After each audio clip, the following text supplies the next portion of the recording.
그럼 지금부터 디지털 자산 투자자 보호를 위한 정책 공약 발표를 시작하겠습니다. 예, 오늘은 그 디지털 자산 관련 공약을 말씀드리겠습니다. 전 세계 가상자산 시장의 규모가 2천조 원을 넘어서고 있습니다. 우리나라 가상화폐 투자자도 약 770만에 달하고 있습니다. 하루 거래량이 코스피 시장을 훌쩍 넘어서며 가상화폐는 국민 자산 형성의 중요한 포트폴리오로 자리매김하고 있습니다. 특히 우리 청년들이 디지털 자산이라는 새로운 기술과 가치에 세계 어느 나라보다 빠르게 적응해 투자하고 있습니다.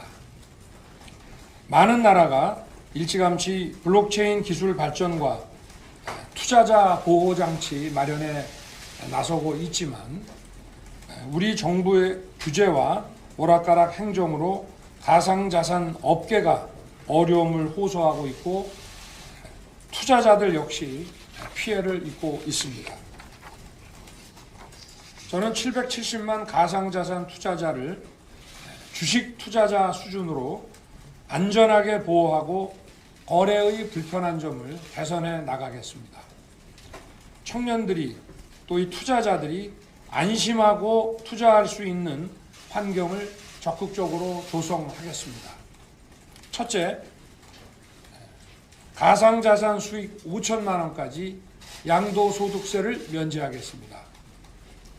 둘째, 투자자 보호를 위해 디지털 자산 기본법을 제정하겠습니다.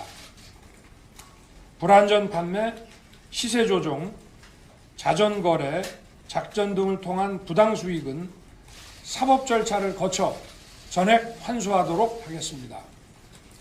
안전한 투자 플랫폼 조성, 공시제도 등 개미 코인 투자자들이 안심할 수 있는 투자 환경을 만들어 가겠습니다.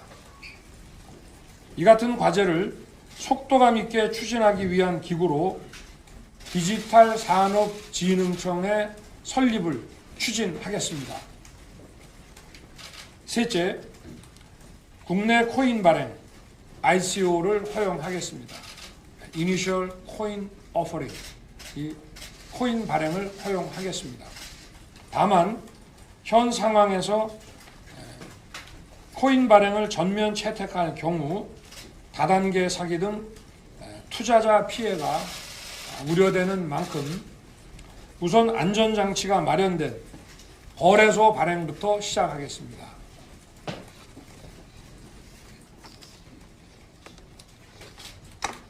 넷째, NFT 거래 활성화를 통한 신개념 디지털 자산 시장 육성에도 속도를 내겠습니다.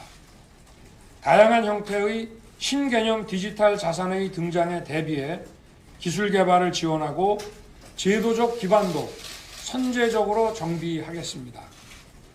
적어도 디지털 자산 분야만큼은 규제 걱정 없이 민간의 자율과 창의가 충분히 발현되도록 네거티브 규제 시스템으로 전환하겠습니다. 감사합니다. 예, 질문 기회 주셔서 감사합니다. 네. 일단 주식시장 준에서 규제를 한다고 했는데 사실 코인이나 가상자산은 현재 법적으로 규정이 돼 있지는 않지 않습니까? 그래서 이걸 법적 테두리안에 부끄러는 순간 규제에 들어갈 수밖에 없는데 소비자 보호라는 측면이 커질 수 있지만 시장 규제라는 부작용도 커질 수 있다고 보고 있습니다. 근데 그런 측면에서 업계에서는 법적으로 규정되지 않은 시장을 주식시장의 준에서 보호 조치를 강구하는 게 좀 현실성이 동떨어지지 않느냐, 아직은 그런 의견이 있는데 이 부분에 대한 생각을 듣고 싶고요. 그다음에 두 번째가 국내 가상자산 시장이 이게 특정 거래소 위주로 지금 독과점 형태로 되고 있는데 혹시 이 부분에 대한 대책이나 정책 공약을 추후에 발표하실지 이것도 좀 여쭤보겠습니다. 네. 말씀을 드리겠습니다. 만약에 우리가 주식시장, 증권시장에 대한 정부의 제도 기반을 마련해 놓지 않았다면 과연 이 증권 투자 시장이라는 게 이렇게 활성화될 수 있었겠나라고 한번 생각을 해보시기 바랍니다. 주식 거래, 채권 거래, 이런 증권 거래를 그냥 개인 간에 자유롭게 하고 정부가 아무런 여기에 대한 규제를 하지 않았다면 지금 아마 증권 투자 시장이 이런 식으로 크고 이런 왕성한 경제 발전을 우리가 목격하기 힘들었을 것입니다. 그렇기 때문에 저는 늘 말씀드리지만 정부의 역할은 시장에서의 행위자를 규제하기보다 시장 시스템을 투명하고 공정하게 만들어서 누구나 어떤 정보 비용을 들이지 않고 믿고 이 시장에 와서 경제 활동을 할 수 있게, 투자 활동을 할 수 있게 한다는 것이 매우 중요하다고 생각합니다.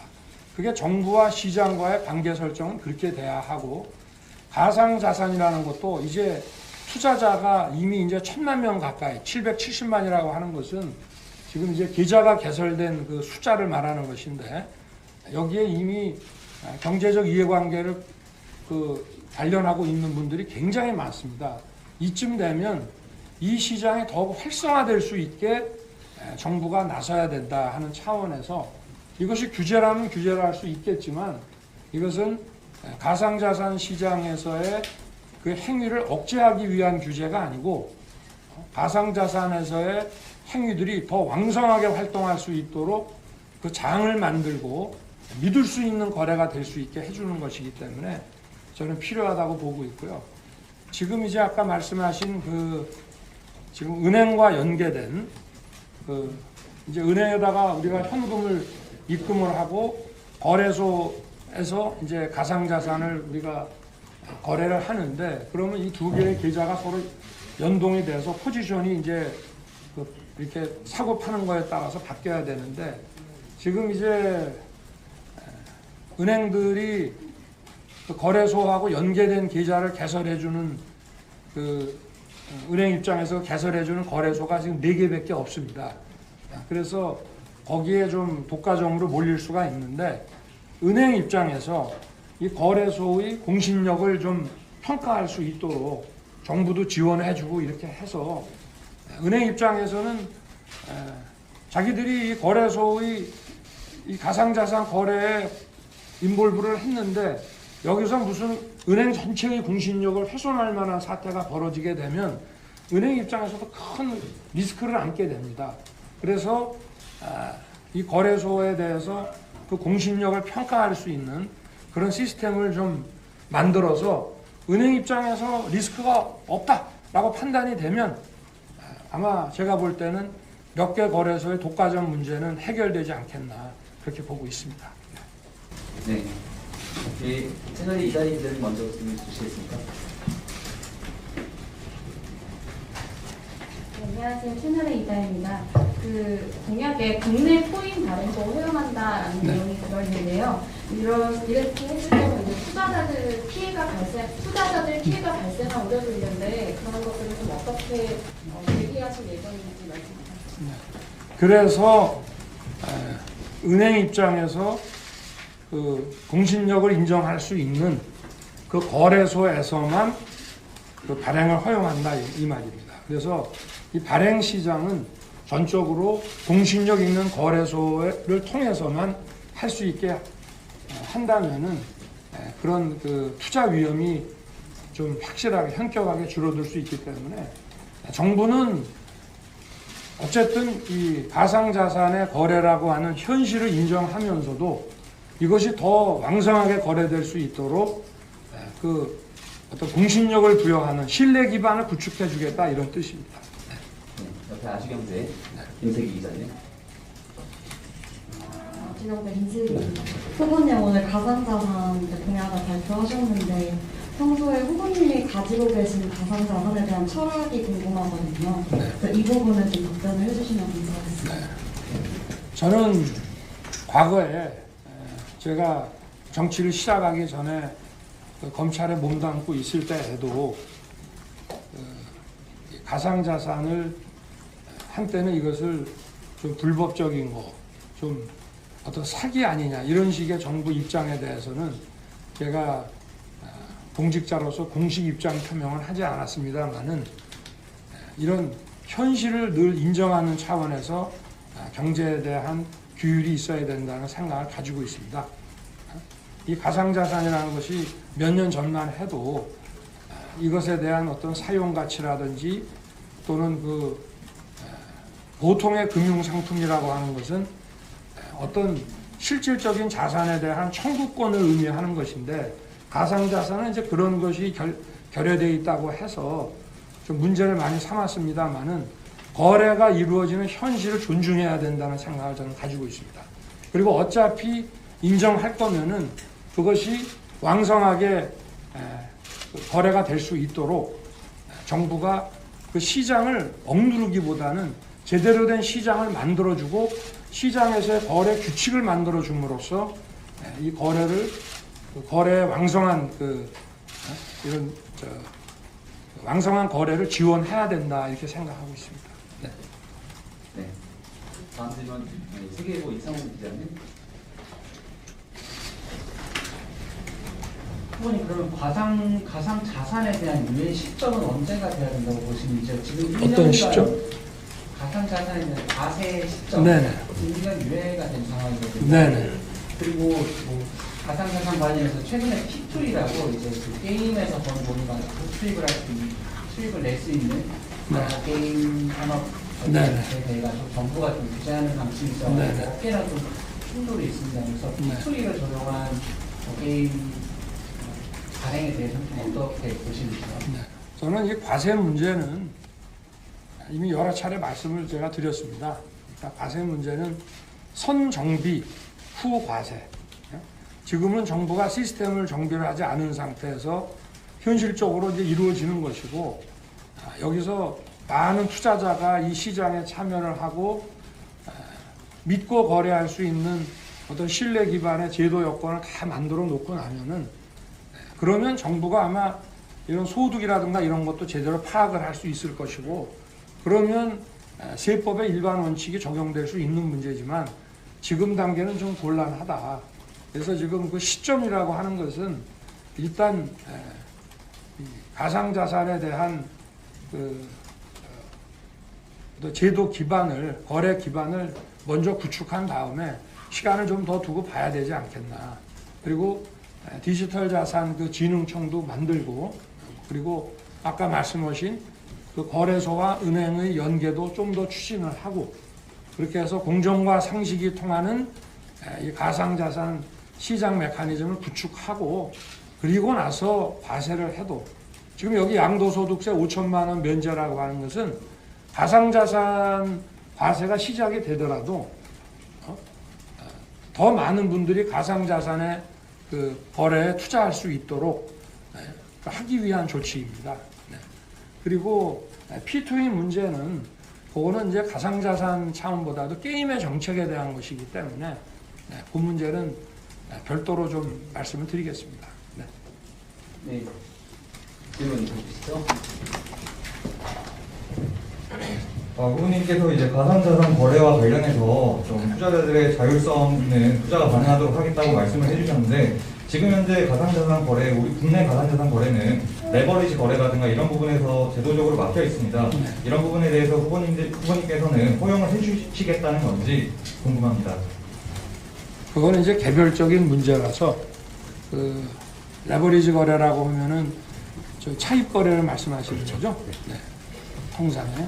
근데 이거는 이제 어느 정도까지 허용할 거냐 하는 그런 것이 좀 중요한 것 같고, 주식에서도 여기에 대한 어떤 시장의 건전성을 위해서 규제가 있기 때문에 이 부분까지 지금 폭넓게 다 말씀드리기는 좀 어렵습니다만은, 어쨌든 가상자산 거래가 원활하게 이루어질 수 있도록, 또 요거는 시장이 어떤 식으로 왕성하게 시장 활동이 움직이는지를 봐서 거기에 따라서 함께 가야 될 문제라고 저는 생각합니다. 네. 바로 뒤 이어서 러시아 대사관의 면담이 또 예정이 돼 있습니다. 난 요 정도 하고, 혹시 더 궁금하신 게 있으면은 우리 두 분께서 좀 더 하시고. 원희룡 정치본부장님, 윤창현 부부장님께서 추가로 하겠습니다. 네. 추가적인 내용에 대해서 혹시 보완되는 보충 설명이 필요하시면 혹시 원희룡 정치본부장님 계십니까? 혹시 있으신가요? 질문을 해주시면. 예.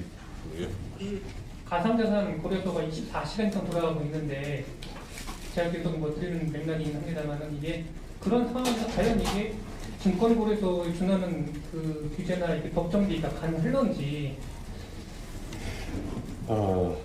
지금 거래소라는 용어 때문에 조금 혼동이 되실 수가 있는데요. 지금 가상자산에서 말하는 거래소라는 건 그 개별 기업들이지 않습니까? 증권거래소 같은 거래가 이 기업 발행자, 투자자, 거래자들의 모든 거래들을 이 공적인 기관으로 하는 하나의 전체를 통합하는 그런 거래소 개념은 저희가 얘기한 적도 없고 그 부분을 판단하기에는 아직 매우 이르다고 생각합니다. 아까도 말씀 주신 것처럼 이게 규제가 도입되는 순간 사실 규제라는 어떤 악마의 부작용이 있을 수 있지 않냐라는 점을 저희들은 매우 유의하고 있습니다. 그래서 시장에 있어서의 저희는 제도를 정비해 나가면서 하나씩 넓혀 나가되 기본적인 방식은 우리가 선 규제하는 포지티브 허용한 것만 해라가 아니라 우리가 금지한 것 내지는 의무를 부과한 것 외에는 자유다라는 차원에서 진행을 해 나가려고 합니다. 특히 지금 저희가 매우 시급하다고 보는 것은 첫 번째 이 가상자산이라는 게 백서 그리고 그에 따라서 그 이후에 진행되는 그 가상자산과 연결된 수많은 정보의 공시 이것에 의해서 모든 것이 널뛰기로 춤추고 그러면 정보의 일방적인 조작 내지는 정보의 제공 이게 난무함으로써 다수의 피해자가 나올 수 있기 때문에 우선 이 부분부터 확실히 보호장치 투자자 보호를 위한 최소한의 규제가 불가피하다. 그래서 그런 점에서 이 화이트 페이퍼에 대한 전문가들의 심사 의견을 붙인다든지 그리고 화이트 페이퍼가 거기에 담고 있는 제안한 프로젝트의 과연 실질적인 사용 가치라든가 사업의 수익성이라든가 앞으로의 성장성 전망들이 과연 실제 그 후에 진행 상황들이 어떠한지 화이트 페이퍼와 실제 그 후에 진행 상황이 페이퍼만 있지 그 외에는 아무것도 진행을 안 하는 사기성 이런 것들이 많지 않습니까? 이런 부분들에 대해서 지속적인 검증을 하면서 투자자들에게 정보를 제공해 주는 역할 이게 우선 시급하다고 보고 있고요. 그러니까 그런 점에서는 우리 그 KY 이 정보에 대한 공시 기능 이 부분이 가장 시급하다고 보고 있고요. 다음 두 번째로는 현실적으로 많은 피해, 해킹으로 인한 피해, 아니면 거래 단절로 인한 피해, 다음 사기성, 지난번에 그 보물선 인양 같은 이런 사기 코인들이 등장하고 시장을 어지럽히는 부분들에 대해서는 엄격한 감독과 함께 피해 방지를 위한 감독과 함께 피해가 발생했을 경우에 여기에 대한 구제를 할 수 있는 기금이 필요하다. 저희는 이 기금은 발행자들의 발행으로 인한 차익과 발행 수익과 거래소들의 거래 수수료로 인한 수익을 자율적으로 이걸 객출해서 만들어야 된다고 생각합니다. 그러니까 그런 점에서는 피해자의 보호와 여기서 발생하는 문제들에 대해서 기능들을 개선하기 위한 투자 이런 부분들을 자율기구에 의해서 해나가도록 의무화하는 우선 이 부분이 가장 시급하다고 보고 있고요. 그 다음 아까 말씀하신 것처럼 거래소와 은행 간의 현재 1:1 연계제가 법적으로 의무화된 건 아니지만 사실상 창구 지도에 의해서 강제되고 있는 거지 않습니까? 그래서 거래소와 은행 간에 이게 다양한 선택권을 줄 수 있는 그러니까 그런 점에서는 앞으로는 전문 금융기관의 설립까지를 포함해가지고 많은 방법들을 찾으려고 합니다. 하지만 이것은 정부가 일방적으로 결정하고 주도하기보다는 우리 투자자들과 이 거래 관계자들과 또 앞으로 이와 연결된 많은 정부 부처들 그리고 국제적인 공조의 움직임 이런 것들을 연결해가지고 저희는 신중하게 한 발 한 발 해나가겠다. 대신 오늘은 큰 방향을 얘기한 겁니다. ICO도 IEO라는 형태로 일단은 시작을 한다.